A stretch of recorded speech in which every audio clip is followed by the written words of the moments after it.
Nggak bisa kayaknya.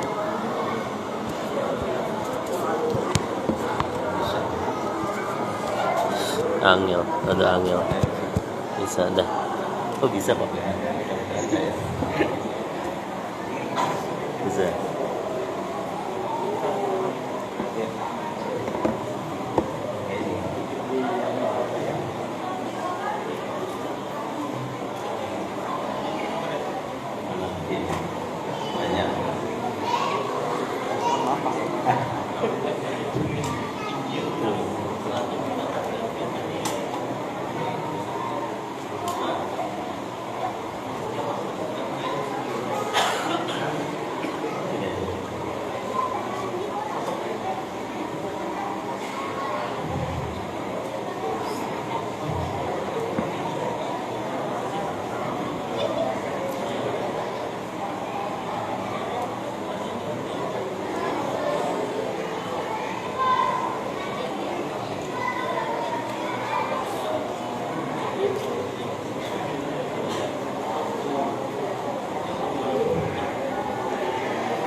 Assalamualaikum warahmatullahi wabarakatuh. Innal hamdalillah nahmaduhu wa nasta'inuhu wa nastaghfiruh wa na'udzu billahi min shururi anfusina wa sayyiati a'malina may yahdihillahu fala mudilla lahu wa may yudlil fala hadiya lahu. Asyhadu an la ilaha illallah wahdahu la syarika lahu wa asyhadu anna Muhammadan 'abduhu wa rasuluhu la nabiyya wa la rasula ba'dahu. Rabbi shrah li sadri wa yassir li amri wa hlul 'uqdatam min lisani yafqahu qawli. Allahumma inna nas'aluka 'ilman nafi'an wa rizqan thayyiban wa 'amalan mutaqabbalan. Amma ba'd, fa inna asdaqal hadithi kitabullah wa khairal hadi hadi Muhammadin sallallahu alaihi wasallam. Syarrul umuri muhdatsatuha. Inna kulla muhdatsatin bid'ah wa kulla bid'atin dhalalah wa kulla dhalalatin finnar. Ma'asyiral muslimin rahimakumullah. Pertama dan paling utama tentunya kita bersyukur kepada Allah Subhanahu wa taala dengan syukur yang banyak atas nikmat yang Allah Subhanahu wa taala berikan kepada kita. Nikmat kesehatan tentunya adalah nikmat yang sangat besar sehingga kita diberi kemudahan oleh Allah Subhanahu wa taala untuk hadir di majelis ilmu ini. Mudah-mudahan ini menjadi satu hujah di hadapan Allah Subhanahu wa taala bahwa kita tidak melalaikan ayat-ayatnya, bahwa kita tidak melalaikan hadis-hadis Rasulnya, bahwa kita tidak melalaikan apa-apa yang diperintahkan oleh Allah Subhanahu wa taala dan Rasulnya, sehingga idza zulzilatil ardu zilzalaha wa akhrajatil ardu athqalaha wa qala al insanu ma laha yawma idzin tuhaddisu akhbaraha. Pada hari itu bumi ini akan menghabarkan kondisinya, keadaannya, dimanapun orang berpijak. Disitulah nanti bumi akan menghabarkan kepada Allah Subhanahu wa taala tentang apa yang dilakukan oleh manusia tersebut. Kalau dia beramal soleh, tentunya apa yang dilaporkan kepada Allah Subhanahu wa taala adalah amal soleh yang ia perbuat semasa hidup di dunia. Kalau dia beramal selain daripada amal soleh, tentunya itu pun yang akan menjadi catatan dan laporan dari bumi yang kita pijak ini di hadapan Allah Subhanahu wa taala. Mudah-mudahan Allah Subhanahu wa taala senantiasa karuniakan nikmatnya. Mudah-mudahan Allah Subhanahu wa taala karuniakan inayahnya, dan mudah-mudahan Allah Subhanahu wa taala senantiasa karuniakan kepada kita semua hidayahnya. Amin Allahumma amin. Salawat dan salam terlimpahkan, tercurahkan kepada Nabi Muhammad sallallahu alaihi wasallam, keluarga beliau, para sahabat beliau, dan para pengikut beliau yang tetap istiqomah berada di atas sunnah beliau hingga akhir zaman. Ayyuhal ikhwan rahimakumullah, majelis yang dirahmati oleh Allah Subhanahu wa taala, telah lampau kita sudah mengkaji daripada Quran surat Al-Alaq ayat yang ke-6, kalla innal insana la yarda akra'a yustagna inna ila rabbika ruj'a. Mereka tidak sadar, orang-orang yang melampaui batas dan merasa tinggi, merasa hebat, merasa kaya, merasa berkuasa, merasa paling berilmu, mereka itu lupa inna ila rabbikar ruj'an, bahwa sesungguhnya kepada Tuhan mulah mereka itu semua akan dikembalikan kepada Allah Subhanahu wa taala. Mereka lupa. Yaitu dalam hal ini konteksnya adalah Abu Jahal dan teman-temannya. Mereka lupa bahwa mereka akan dikembalikan kepada Allah Subhanahu wa taala. Sampai kemarin dikatakan bahwa ada seorang laki-laki yang ditanya oleh Fudail bin Iyad, sekarang umur kamu berapa? Umur saya adalah 60 tahun. Oh, berarti kamu sedang berjalan menuju Allah Subhanahu wa taala itu sudah 60 tahun lamanya.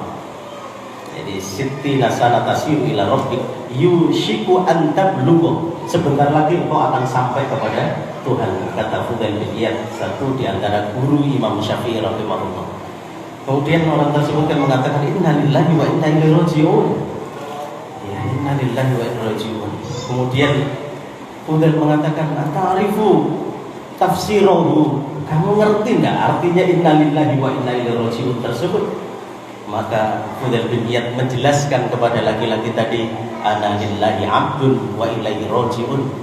Sesungguhnya saya ini, aku adalah hamba milik Allah dan akan kembali kepadanya, kembali kepada Allah Subhanahu wa taala.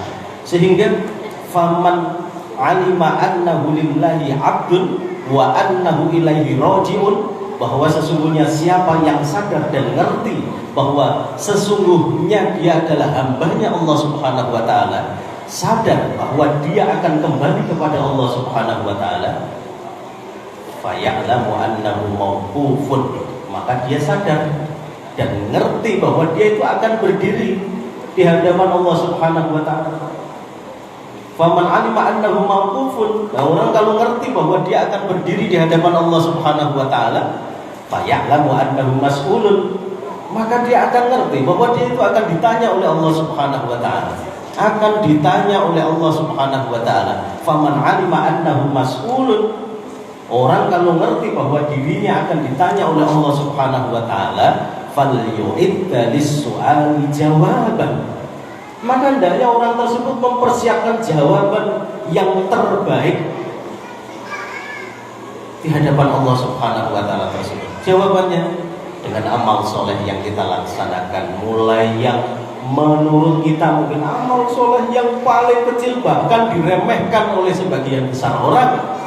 Akan tetapi ya justru amal soleh yang kecil itu biasanya nilai ikhlasnya itu jauh lebih tinggi daripada amal soleh yang besar.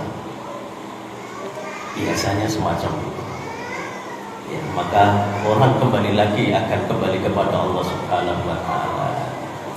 Ara'aital ladzi yanha, bagaimana pendapatmu tentang orang yang melarang? Siapa yang melarang? Ya Abu Jahal yang melarang.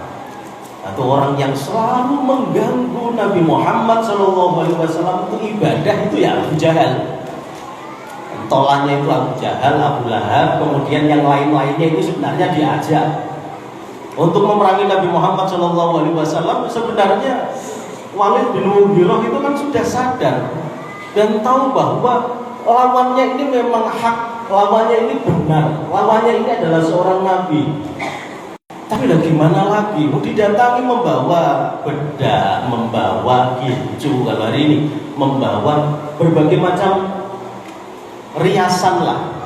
Nah kalau kamu udah berangkat ke Badar sini, tak dandani kamu kan gitu.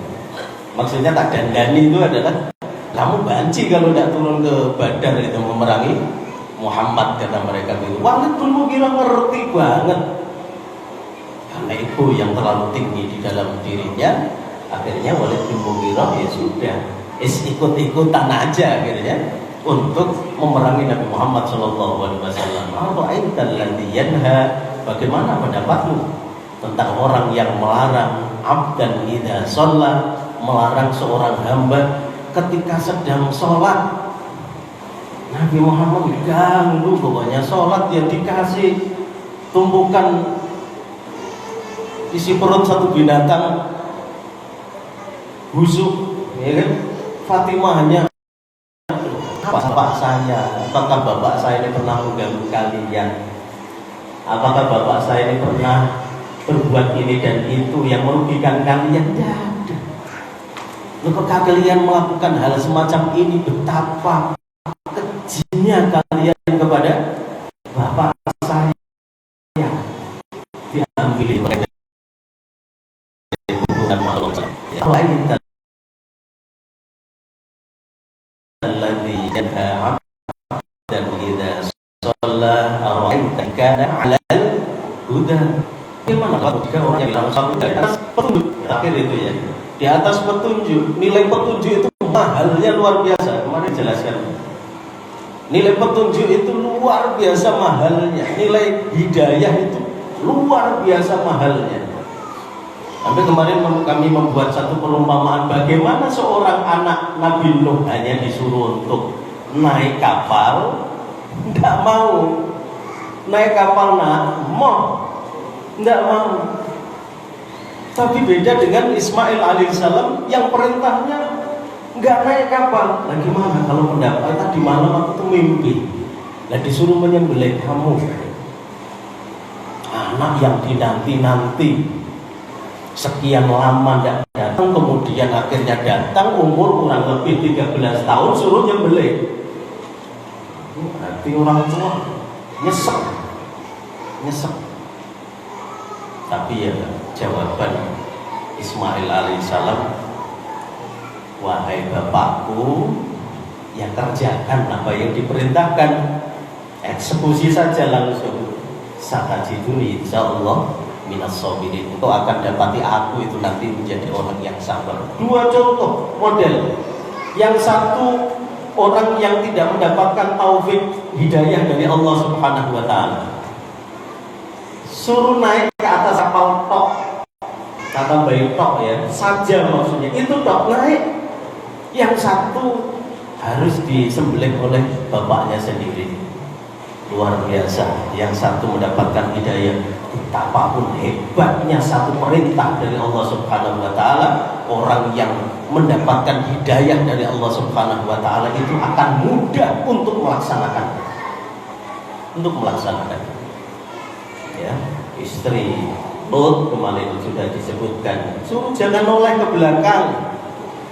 Nanti ketika berjalan jangan noleh ke belakang. Suruh nggak noleh ke belakang. Ya, dan bagaimana perintah terhadap Hajar alaihissalam? Taruh di tengah Madinatul Hajar, kota batu yaitu Makkah al-Mukarramah, dengan sedemikian rupa hebatnya, dahsyatnya, tetap melaksanakan, minta satu penjelasan, dan ketika datang penjelasan selesai langsung. Yakin Allahu amaraka bihadza, maka Allah memerintahkanmu melakukannya kepada saya semacam ini. Nah, idan lanjut di anak, kalau begitu Allah tidak menyia-nyiakan kami berdua, Hajar dan Ismail. Oh, nah, iya, langsung lempeng begitu saja dan ditinggalkan. Akhirnya muncullah syariat di sana, akhirnya Zam-Zam yang tidak jauh dari Ka'bah, akhirnya ada syariat lari-lari kecil Sa'i, Safa dan Marwah dan seterusnya. Inilah mahalnya sebuah hidayah ya Allah. Ara'aita in kana 'alal huda. Orang meskipun perintahnya itu kecil, Talut panasnya luar biasa ini, berangkat untuk mendatangi Jalut, perang melawan Jalut. Ya, di depan mereka ada sungai, sungainya jernih. Pokoknya jernih. Ini ada kondisi terik yang luar biasa, menyengat luar biasa. Kemudian ada ujian di depannya, air yang sangat jernih. Ada yang mengatakan sungai Urdun katanya begitu. Wallahu a'lam bishawab. Di situ Talut mengatakan, ya, jangan di antara kalian itu minum air. Perintahnya itu tak. Dilanjutkan ila manik tarfa ghurfatan biyadi. Ya enggak apa-apa kalau seandainya satu teguk dari tangan begitu aja, celupan begitu aja, cibuan dan pakai tangannya itu monggo silakan.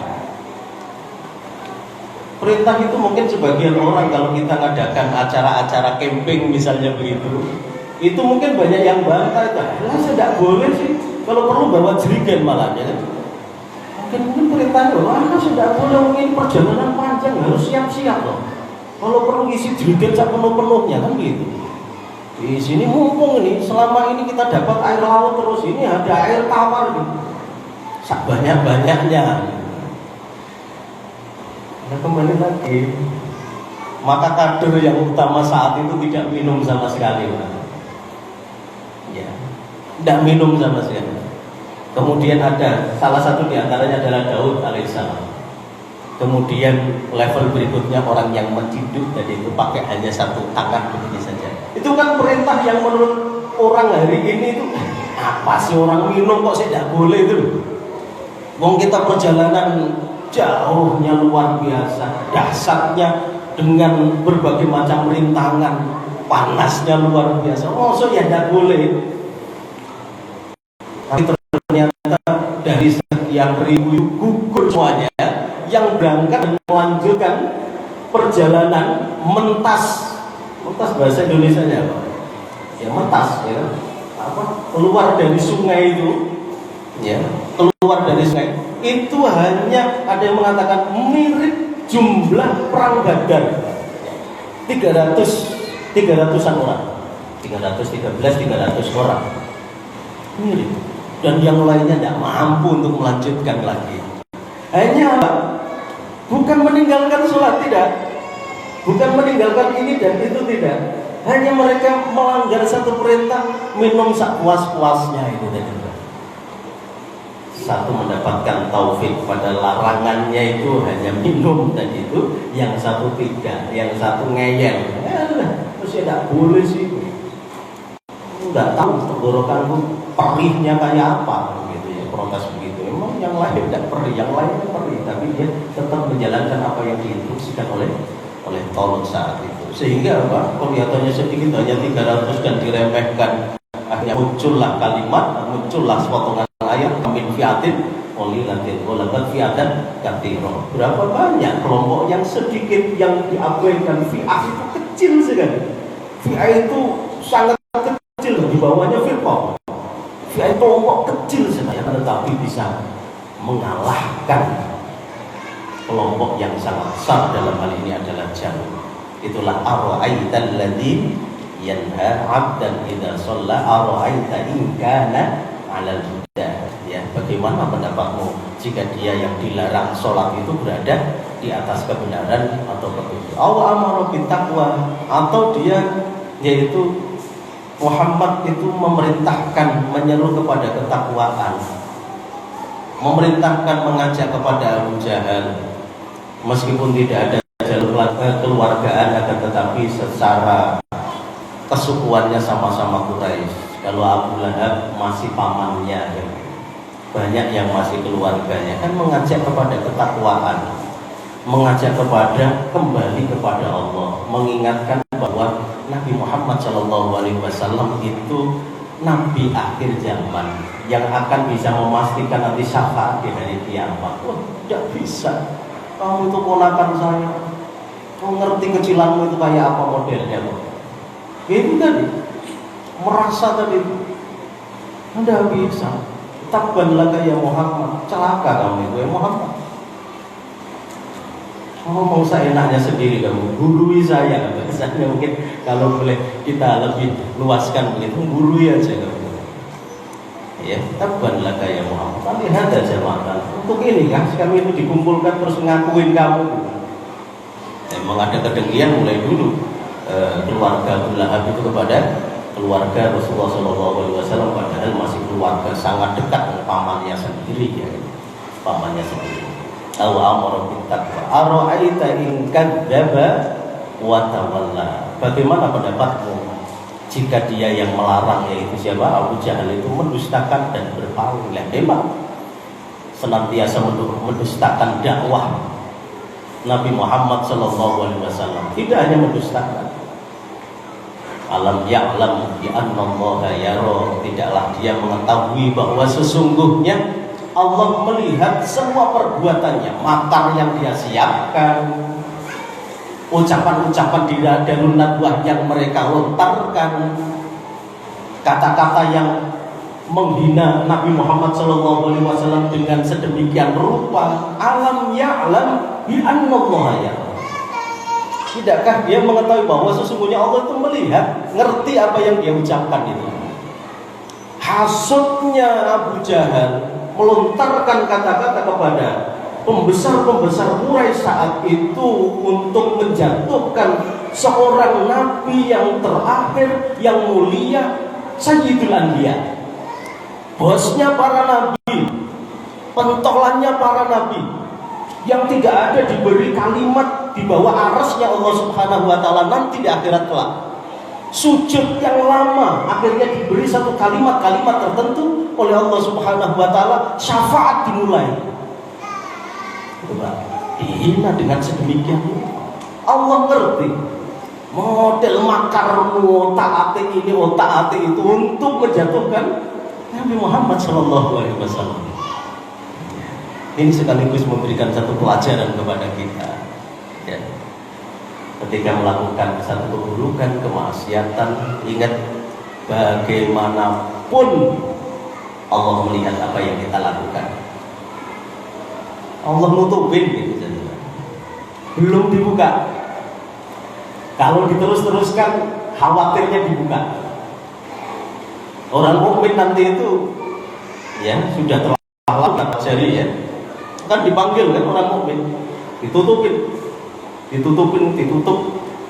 karena Allah menutup sebagaimana seperti seekor ayam itu melindungi telur-telurnya itu. Nah, gitu. Ditutup, kemudian diajak berbicara dengan Allah Subhanahu wa Ta'ala langsung, dan di antara dirinya dengan Allah Subhanahu wa Ta'ala itu tidak ada penerjemah. Langsung bercakap-cakap dengan Allah Subhanahu wa Ta'ala. Bagaimana caranya? Wallahu a'lam bishawab. Itu kan Allah Subhanahu wa Ta'ala memperlihatkan semua kan. Orang yang beriman ini, calon penghuni surga ini nanti. Kamu dulu pernah melakukan ini, kamu pernah melakukan ini, kamu pernah melakukan ini. Semuanya diperlihatkan kebaikan-kebaikannya. Kemudian diperlihatkan keburuk-keburukannya semuanya. Semuanya diperlihatkan.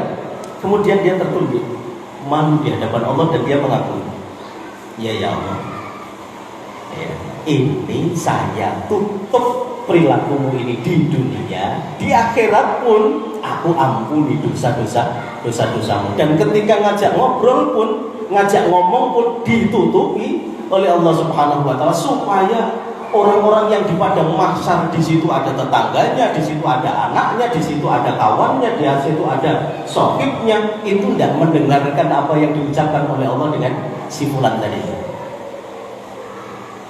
Ya, kamu melakukan ini kan, kamu melakukan ini kan, kamu melakukan iya. Itu Pak, itu sudah siksaan loh Pak. Meskipun tidak diperlihatkan, loh, yang membicarakan Allah Subhanahu wa Ta'ala langsung, apa tidak sebuah siksaan itu? Bapak Ibu saya, alhamdulillah bukan kita ya, melakukan satu dosa tertentu itu aib bagi masyarakat misalnya, ketahuan tetangganya, dia itu pasti minta sama tetangganya, oh, jangan dikasih tahu ke orang-orang, harus cukup sampai pian, sampai yang saja ya. Dan itu kalau papasan sama orang itu pasti ada perasaan gak enak melakukan ini. Papasan sama yang lihat tingkah laku kita itu kan siksaan terus itu. Selama dia hidup di situ, papasan begitu enggak enak. Aduh begitu. Ini Allah Subhanahu wa Ta'ala itu sebuah siksaan seorang hamba ketika Allah Subhanahu wa Ta'ala memperlihatkan dosa-dosanya dan Allah tapi mengampuni. Akhirnya dia menuju surganya Allah Subhanahu wa Ta'ala. Ya, alam ya'lam bi annallaha yara. Tidaklah dia mengetahui bahwa sesungguhnya Allah itu melihat segala perbuatannya. Kalla la illam yantahi lanasfa'an binnasiyah. Sekali-kali tidak. Sungguh jika dia tidak berhenti berbuat demikian, niscaya kami tarik ubun-ubunnya itu ke dalam neraka itu. Ya, Allah mengatakan begitu untuk seorang hamba yang durhaka. Tarik nanti itu. Perilaku buruk kamu tidak hentikan, tak tarik nanti itu. Tak tarik. Makanya dalam sebuah riwayat diriwayatkan oleh Abu Hurairah, sombongnya Abu Jahal itu mengucapkan kalimat di hadapan kawan-kawannya. Hal yu'affiru Muhammadun wajhahu baina adhurikum. Maaf. Apakah Muhammad itu pernah menggosokkan wajahnya ke tanah, maksudnya sujud, melakukan begitu di hadapan kalian? Maka sahabat-sahabatnya Abu Jahal, oh iya, saya pernah lihat dia di di dekat Ka'bah itu ya sujud di situ, sholatnya kan di situ, di daerah rukun Yamani itu, supaya beliau tetap menghadap Ka'bah, beliau juga kiblatnya menuju Masjidil Aqsa, kan masih kan ya Pak ya, Masjidil Aqsa, supaya masih kena Ka'bah, kemudian targetnya adalah Masjidil Aqsa. Makanya sholatnya Rasulullah senang di situ, bukan membelakangi Ka'bah, meskipun kiblatnya saat itu adalah ke arah Masjidil Aqsa, tetap kena Ka'bah, ke Masjidil Aqsa. Wallati wal Uzzah la in ra'aituhu yaf'alu dzalika la ta'anna ala raqabatihi. Aku kalau demi Latah dan Uzzah, seandainya aku melihat tingkah laku Muhammad semacam itu, tak injek itu lehernya. Ini Nabi Muhammad loh, seorang laki-laki yang mulia. Kalau orang hari ini lebih daripada ini, ya kan? Ujiannya seorang Nabi begini, ternyata pernah ada kata-kata yang tidak enak itu kepada Nabi Muhammad SAW. Bukan hanya kata-kata, tak injek itu lehernya. Atau lau affiranna wajhahu fit turab. Saat sujud tak pegang kepalanya sekalian, tak gosokkan mukanya di tanah sekalian. Sombongnya, congkaknya kepada Nabi Muhammad sallallahu alaihi wasallam. Allahumma sholli ala sayyidina wa habibina wa maulana Muhammad. Penghinaan yang luar biasa. Ya. Dan kesininya kan orang-orang yang benci ke Nabi Muhammad kan menghina syariatnya kan banyak ya. Abu Jahal baru kan banyak sekali. Beda aja namanya. Ya. Tak injek itu kalau dia lagi sujud, tak injek itu lehernya nanti. Kalau tidak begitu kepalanya pegang sekali, tak gosokkan mukanya ke tanah juga. Ya, mungkin itu kalau ketemu dengan teman-temannya, ketawa semua itu, bangganya luar biasa. Akhirnya ia pun suatu ketika mendatangi Nabi Muhammad SAW, dan Nabi Muhammad SAW sedang sholat. Ya, sedang sholat. Maka didekati ini Nabi Muhammad SAW. Dia ngira sudah siap-siap nginjek lehernya Nabi Muhammad SAW. Ternyata tiba-tiba dia mundur, mundur sambil berlindung dengan kedua tangannya. Akhirnya orang-orang kan melihat omongannya kok gedenya luar biasa. Akhirnya kan orang mengatakan, malah kenapa kamu udah injek? Katanya mau kamu gosokkan itu kepalanya itu, bukannya ke tanah itu. Kenapa kamu kok tiba-tiba nutupi mukamu dengan kedua tanganmu? Malah apa yang kamu perbuat? Matanya dadanya itu busung ya, bahasanya begitu ya, sombongnya luar biasa. Akhirnya dia mengatakan, inna baini wa bainahu la khandaqan min narin. Sungguh di antara aku dengan dia yang sedang sujud itu ada satu parit yang di dalamnya ada api, katanya. Wa haulan wa adnihatan, dan ada siksa serta sayap-sayap malaikat, katanya begitu. Wah, itu mukjizat dari Allah Subhanahu wa taala. Orang hari ini itu kalau punya karomah semacam ini, laris airnya itu luar biasa. Hebat itu Pak. Laris sekali. Hingga Nabi Muhammad SAW bersabda tentang itu, laudana minni lah tatofathu al malaikatu udwan. Seandainya dia mendekatiku, ya tadi kok dia berani mendekatiku, niscaya dia akan disambar oleh malaikat satu demi satu anggota tubuhnya. Cabut-cabut dia. Ya untungnya dia enggak dekat. Kalau dia dekat, ya cabut-cabut oleh malaikat. Allah Subhanahu wa taala mengirimkan malaikat Zabaniyah yang andai saja dia terus mendekati dan melarang Nabi Muhammad SAW itu sholat, maka malaikat tersebut akan menarik ubun-ubunnya dengan keras. Nasiyatin kadibatin khati'ah, yaitu ubun-ubun orang yang mendustakan, ubun-ubun orang yang mendustakan dan durhaka. Di situ ada dua tafsir. Ibnu Katsir mengatakan bahwa yang dimaksud yang durhaka ini ya ini sudah dusta, suka dusta itu ini. Yang dimaksud dusta itu yang akan dimintain pertanggungjawaban ini. Ya, makanya kalau ada orang kok sukanya bohong, ya, bekam daerah sini, dia keluar ya kan.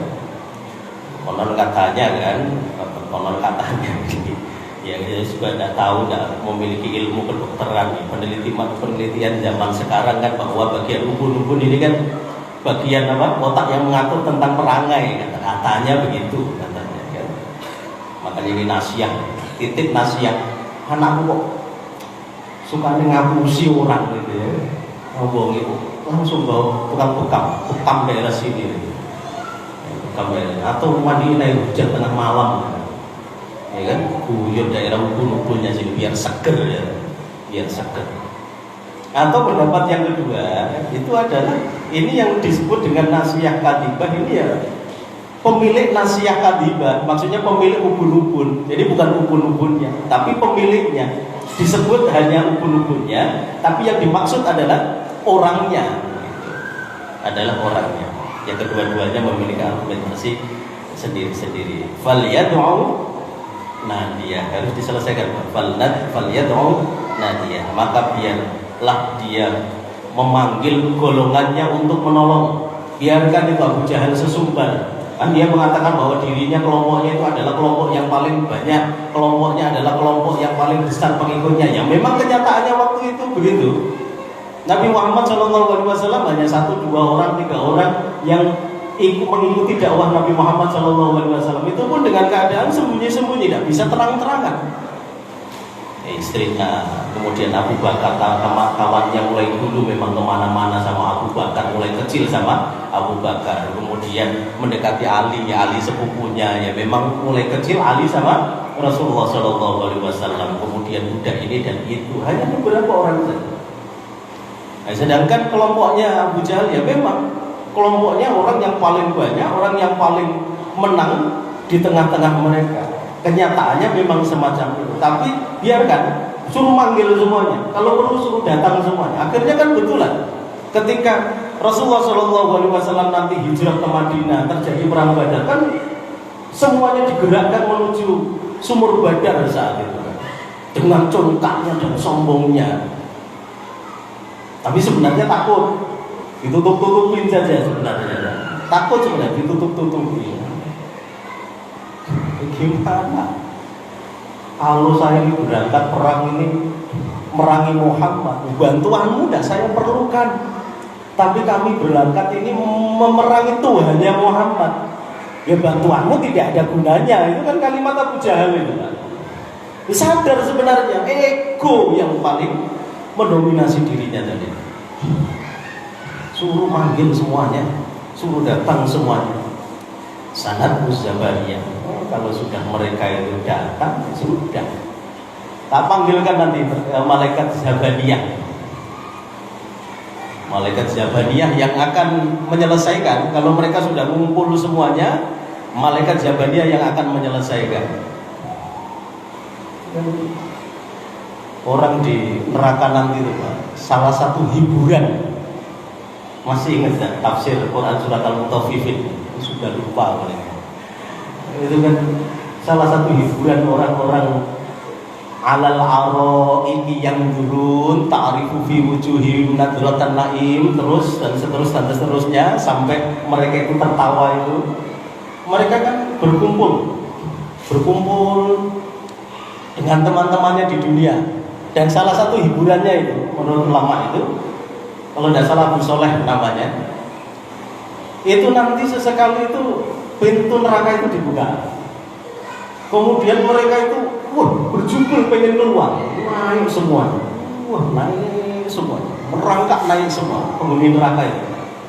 Sudah sampai pintunya ditutup, dipukul jatuh semua. Penghuni surga melihat kejadian itu terpingkal-pingkal ketawa, Pak. Rasa mungkin kalau orang Jawa ya, rasakan. Itu salah satu hiburannya. Alhamdulillah. Dibiarkan merangkak naik ke atas. Sampai atas sudah, pintu sudah dibuka, sampai atas sudah, dekati pintu, sampai ujung pintu ditutup. Jatuhan mereka. Alal araiki yang turun, mereka juga bertatap-tatapan, kumpul dengan saudara-saudaranya, kawan-kawannya semasa hidup di dunia. Kan lama tidak ketemu. Meskipun Rasulullah SAW itu mengatakan, waduh, waktunya kalau 50.000 tahun itu lama ya Rasulullah di padang mahsyar itu. Kalau tidak salah hadis riwayat Imam Ahmad, lama berarti 50.000 tahun. Bagi seorang mukmin di padang mahsyar sampai titik nanti masuk surga itu lebih ringan daripada sholat maktubah mereka, daripada sholat duhur mereka, dari sholat isya mereka. Apalagi sholatnya biasanya pakai inna atau inna, malah tambah cepat lagi mungkin ya kan. Lebih ringan daripada sholat maktubah mereka bagi seorang mukmin. Innallaha sari'ul hisab itu harus menjadi pegangan kita, Pak. Allah itu sangat cepat hisabnya.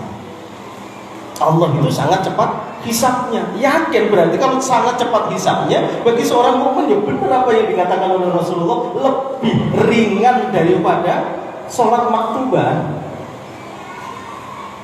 Makanya keimanan di dalam dadanya harus ditumbuhkan dan ditumbuhkan, yang setiap hari tipis.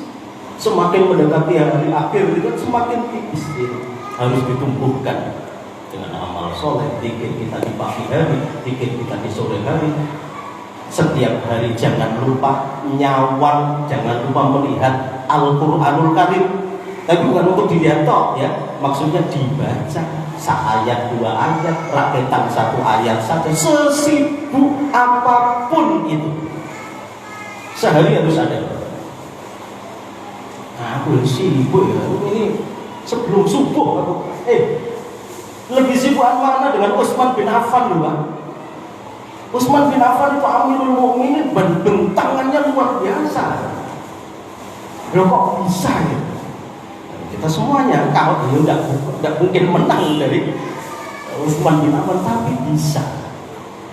Itu untuk meningkatkan kualitas keimanan kita kepada Allah Subhanahu wa taala. Jadi salah satu kan hiburannya begitu, bertemu, bahkan mereka itu nanti kalau tidak salah ingat ya, mereka itu akan berpelukan. Ibnu Umar kalau tidak salah yang mengucapkan, berpelukan dengan bidadari itu selama 70 tahun. Dia tidak bosan dan bidadarinya tidak bosan. Pelukan 70 tahun itu terus rasanya kayak apa? Suwende ya begitu kalau sekarang gitu. Kelamaan 70 ribu tahun, maaf 70 tahun. Ya. Oleh orang-orang yang ingkar kepada Allah, menentang Nabi Muhammad SAW, sanad'u zabaniyah. Saya akan panggil nanti itu malaikat zabaniyah untuk menarik dari nyawa mereka dan ubun-ubun mereka, tarik sampai mereka mendelik ya, dengan tarikan yang amat sangat menyakitkan. Kalla la tuti'hu wasjud waqtarib. Terakhir, insyaallah pekan depan kita bahas Quran surat Al-Qadar ya. Sekali-kali tidak, janganlah kamu patuh kepadanya.